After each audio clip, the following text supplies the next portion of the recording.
Hello everyone. Today we start with a question. How did the life start in this world? According to our knowledge of biology, we know that life started within the oceans, within an aqueous environment. After that, the amphibious creatures crept onto the land and gave rise to vertebrates, the birds and other creatures. Similar momentum exists within the human world.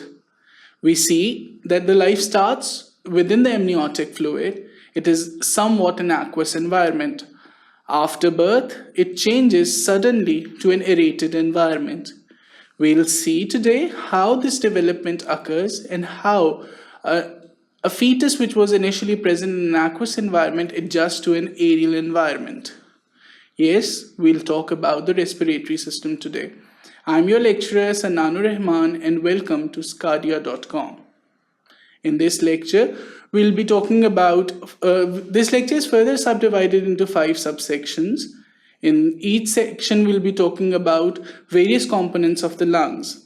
First, we'll take up the formation of the lung buds, in which the origin of the lung bud will be talked about, and the formation, that is how the laterality is being developed and how the lung buds are being formed, what are the components that act on the lung buds so that the maturation of lung may take place.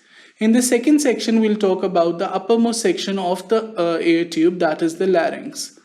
We'll talk about how true and false vocal cords are formed and what happens if the recanalization of the larynx does not take place.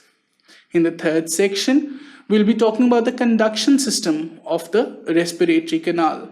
In this, we'll talk about the trachea, the bronchi, and the lungs. We'll see how does this trachea develop and how does it divide to form the bronchi, and afterwards how does it further subdivide to form the adult lung. In the fourth section, we'll be talking about the maturation of lungs. There are four processes that take place. Each one would be taken up in detail. In the last section, we'll talk about the clinical correlates as to what happens if a developmental anomaly occurs in this process, and how does the fetus cope up with this.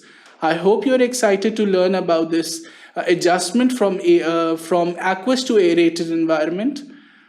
Keep watching sqadia.com.